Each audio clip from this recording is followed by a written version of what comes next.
but the dash is like a Christmas tree. I got the ABS on, I got a fault code, engine management light showing. He's telling me I got a malfunction on the power steering. I am going to do what I said I was going to do a few videos before, and that's sort out the ride height. What I'm going to do, I'm going to give you measurements once we've done it that you can copy if you want to go at the same ride height using the same size spacer under the steering rack with the same ball joint. So I'll show you what I got to do. Right, first of all, I got all the scuttle off. I did this last night. I've been recutting the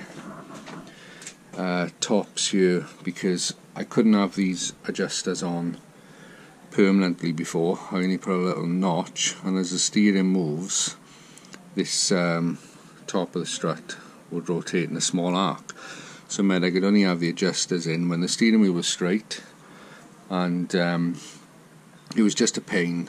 So I stripped all this off, cut them out last night, and now I can leave the adjusters in there permanent.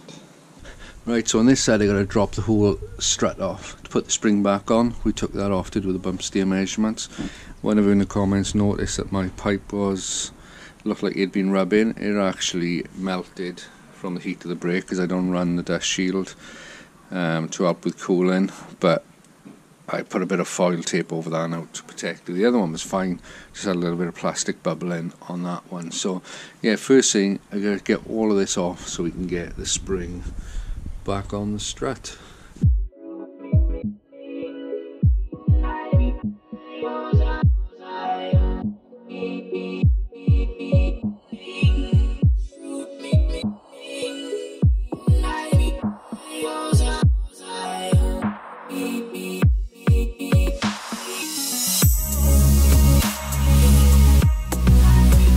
Right, so as you can see, I removed the whole strut hub as well. I know you're going to ask, why didn't I undo these two bolts? And that was purely because I spent a lot of time getting the camber right on these two bolts to equalise it from either side of the car, so the only difference then will be the top mounts. So when it comes to go back on, I know it's going to need setting up and everything, but I won't be touching any of them. Like I said, I've been through this before, so don't worry about it. What I'm going to do now is get the spring back on, which is here, and the other bump stop, and then that's ready to go back on the car.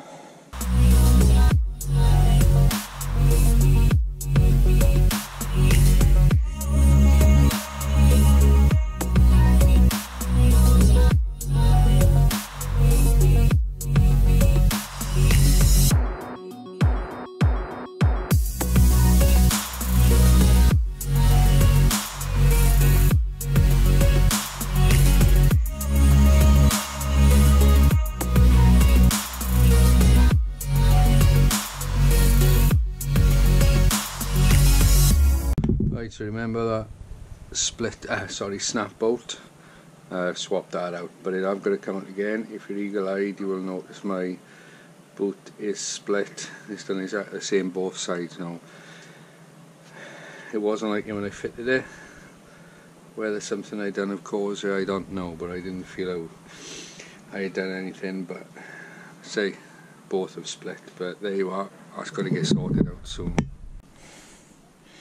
I just thought I'd show you the endless pads. Now they have done a full day at Cadwell and a half day at Pembury and some road miles, probably about 500 to 1,000 road miles, so they are lasting really good. They've hardly worn, so definitely worth the money.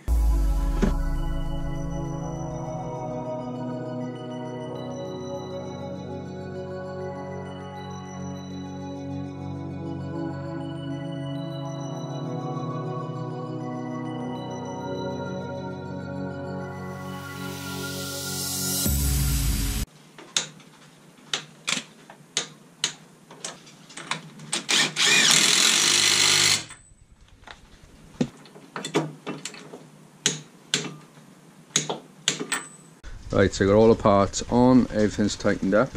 The spring, I've taken the slack out, I've put it back to the measurements where I had originally, but if you remember in the previous videos, now I've done the roll centre, raised that, and I want to lower the car, so we're going to drop 10 mil. But to get 10 mil at the wheel is not always necessarily 10 mil at the springs, so we may have to play around with that. I know the measurement I'm aiming for is going to be from the hub nut to the wheel arch, so that'll be something that you can replicate on your car. No matter what tyre wheel size you're running, that will always be the same. So I'm going to drop that down now, take 10 mil out, and then we'll have to lower the car to the floor once we do both sides and take some measurements.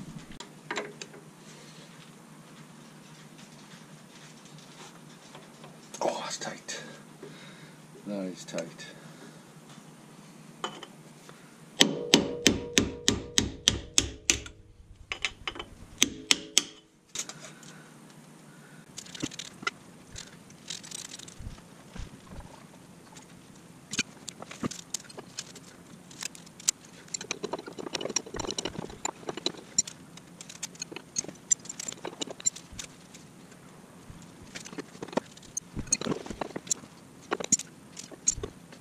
Right, I've finished dropping that now. We've taken roughly around about 10 mil off it. Hopefully it'll translate close to where I want it at the wheels. I've done both sides. What I do, well, ideally needs to be corner weighted, which it is going to in the future, but for the meantime, what I tend to do until I get to the point where I'm corner weighted is I run the driver's side about 3 mil, 4 mil higher than the passenger side, because it's going to be a bit more weight on this side, but like I say, we will get corner weighted. What I've got to do now is sort the back out. I'm going to drop that 15 mil because I did have rake before. The back was slightly higher than the front, so I'm going to drop that 15 whereas the front is 10. Reason being, I don't run the front anti-roll bar. Now at the moment it's connected up because I got to go for an MOT, so both drop links are on. For the last 6 months or so I've had one drop link off, so I'm running no front anti-roll bar, so it's a little bit softer on the front. I get a bit more grip on the inside wheel. The anti-roll bar is not trying to lift. Another complicated subject, I could explain that again, but anyway. So I want to go to track like that. I haven't track tested no front anti-roll bar, but on the road it's been amazing. If you're tempted to do it, you need stiff enough springs on the front to cope, which I think mine are stiff enough to cope. So that's what I'm going to do now, is strip the wheels off on the back and take 15 mil off them.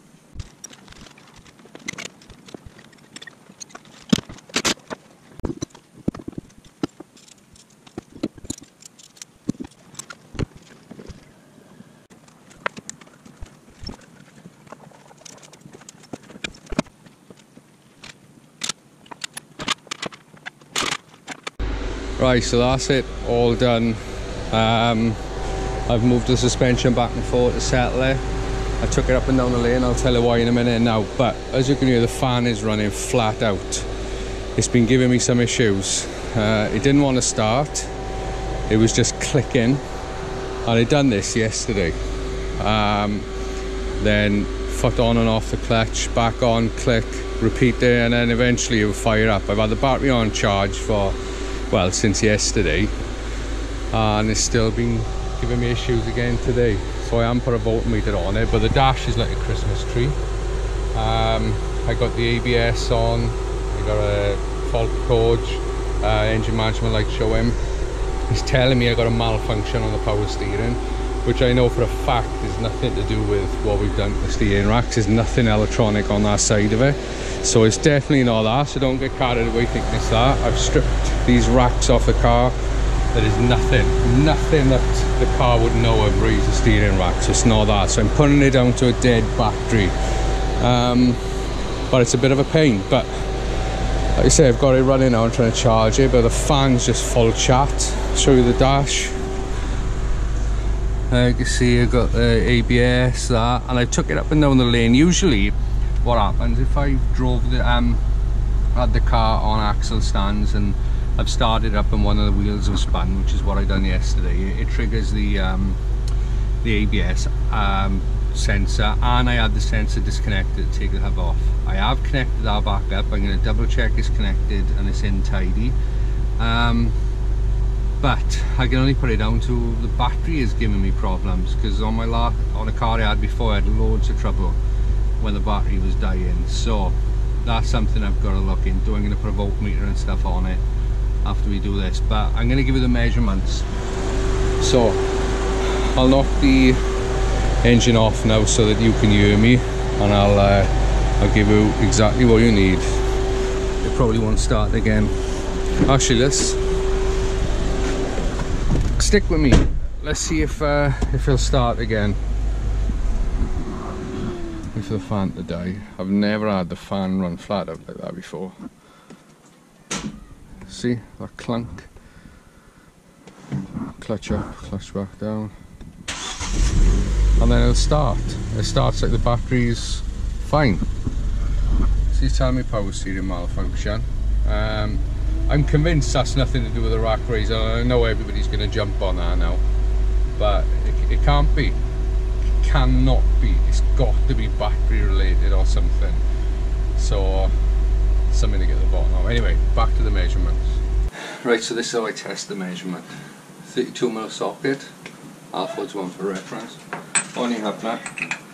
And then we're going to measure from the bottom bit with the L square to the wheel arch. So the reason I put the socket on there so you get a bit more clearance to the wheel and it doesn't skew your measurement. So measure up like that, and you're going to be looking for 345 is what I was aiming for millimeters. 345. I've actually got 347. So I'm not bothered about that. I'm not going to argue over 2mm. It's close enough. Once it gets corner weighted, I'll be fine. So say I've got 347, 345, 350, something like that. You'll be in the ballpark. Right, so as for the back, I'm not really going to take a measurement of that because it's irrelevant to the front end. You can put that wherever you want. I might even raise a touch. So I think that is pretty much it. If you've got any ideas, any info on the problems that I've just shown you, which I think is battery related, all I can assume is my charger's not working and it hasn't charged it. But like I say, I'm going to go through some tests and checks now, and I'll put 4 scan on the car, but bit of a pain, isn't it? But there you are. Let's finish on tonight. Thank you very much for watching, and see you on the next one. Bye. Alright, so just an update. I have fixed all of the electrical gremlins. It wasn't the battery, it was the front ABS sensor where I'd unplugged it. I hadn't plugged it back in tight. So all the dash lights are back to normal, power steering's back to normal, and the car starts fine. So obviously I think it must have been a bit of a protection or something, because the ABS was triggered. The car didn't want to start, so I think that's what it was. But everything is fixed now. It's absolutely perfect. So problem averted. So I just want to stress the power steering is fine. I knew there was no way ever that the electronics of this car would know that rack was raised. Absolutely impossible for the car to know. So I'm glad I've sorted that out before the end of the video. I was going to put it into a next video, but I just thought people are going to run away with this. So there we are. It's working perfect. Everything is done. Thank you for watching. See you on the next video. Bye.